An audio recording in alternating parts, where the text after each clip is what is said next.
আন্দোলন হয়, ছাত্ররা জীবন দেয়, রক্ত দেয়, আর কিছু রাজনৈতিক দলের ফায়দা লোটে।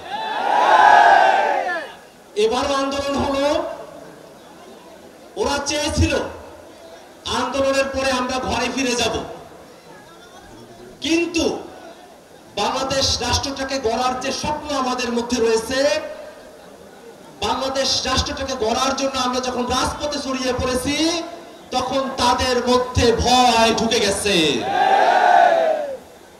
আমরা শাপলা মার্কার কথা বলেছি, তারা ভুলভাবে সেটাকে জাতীয় প্রতীক বলে শাপলা যাতে আমরা না পাই সেই ক্যাম্পেইন শুরু করেছে। আমরা যখন বাংলাদেশের সংস্কারের কথা বলছি, বিচারের কথা বলছি, তারা তখন শুধু নির্বাচনের কথা বলছে।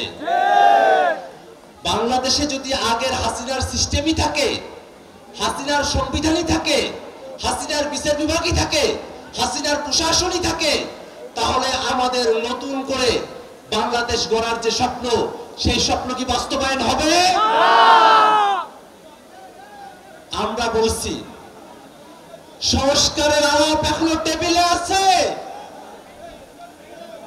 সংস্কারের আলাপ টেবিল থেকে আপনারা রাজপথে আনতে বাধ্য করবেন না। সংস্কারের আলাপ যদি আপনারা টেবিলের আলোচনায় সম্মত না হন, বাংলাদেশের মানুষ জুলাই অভ্যুত্থানে যেভাবে রাজপথে নেমে এসেছিল সংস্কারের দাবিতে, তার থেকেও বহুগুণে তারা রাজপথে নেমে আসবে ইনশাআল্লাহ। বাংলাদেশের মানুষেরা দীর্ঘ সময় ধরে স্বাধীনতার সার্বভৌমত্বের লড়াই করে এসেছে।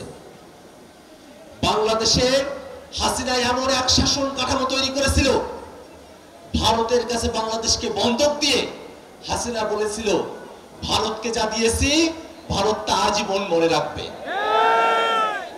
ভারত মনে রেখেছে, আমরাও কিন্তু মনে রেখেছি। বাংলাদেশের মানুষের উপরে সরাসরি গণহত্যা চালিয়ে শেখ হাসিনা ভারতে আশ্রয় নিয়েছে। আমরা ভারত সরকারের কাছে বিনীতভাবে আহ্বান জানাবো, বাংলাদেশের গণহত্যাকারী, মানবতা বিরোধী অপরাধী, হাজারো খুনের খুনি শেখ হাসিনাকে বাংলাদেশের বিচার বিভাগের কাছে সোপর্দ করতে হবে। বাংলাদেশের মানুষ ভারতের সঙ্গে বন্ধুত্বপূর্ণ সম্পর্ক চায়, ভারতের দাদাগিরিকে পছন্দ করে না। ভাইয়েরা আমার, বাংলাদেশের নতুন রাজনৈতিক জনগোষ্ঠীর আবির্ভাব হয়েছে। এই নতুন রাজনৈতিক জনগোষ্ঠী বাংলাদেশের স্বার্থকেই প্রধান করে দেখে। গোষ্ঠী স্বার্থ, ব্যক্তি স্বার্থ, ধর্মীয় স্বার্থ, সম্প্রদায়ের স্বার্থকে ভুলে গিয়ে বাংলাদেশ রাষ্ট্রকে নতুন করে গড়ার যে মিশন, সেই মিশনের সাথে যশোরের নাগরিকরা, যশোরের এনসিপির ভাইয়েরা, যশোরের সাধারণ মানুষেরা, আপনারা কি নতুন বাংলাদেশ গড়ার এই মিশনের সঙ্গে যুক্ত আছেন? আমরা কিন্তু নতুন বন্দোবস্তের কথা বলেছি। নতুন বন্দোবস্ত যতক্ষণ বাস্তবায়ন না হয়, ততক্ষণ পর্যন্ত রাজপথ দখলে রাখার মানসিকতা আমাদের আছে। ভাইরা আমার, বাংলাদেশের মানুষেরা দীর্ঘ সময় ধরে নিষ্পেষণের মধ্য দিয়ে গিয়েছে। উন্নয়নের গল্পের কথা বলা হয়েছে, কিন্তু বাংলাদেশের প্রতিষ্ঠানগুলোকে পুনর্গঠিত হইতে দেওয়া হয় নাই।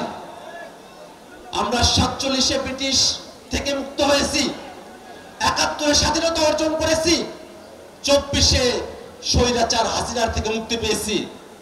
আমাদের বর্তমানে লড়াই ফেসিবাদী শাসন কাঠামো থেকে মুক্তি পাবার লড়াই। এই নতুন লড়াইতে, বাংলাদেশ রাষ্ট্রের প্রতিষ্ঠানগুলোকে গড়ার লড়াইতে আপনাদের সকলের স্বতঃস্ফূর্ত অংশগ্রহণ প্রত্যাশা করে আমি আমার বক্তব্য এখানে শেষ করছি। ইনকিলাব জিন্দাবাদ।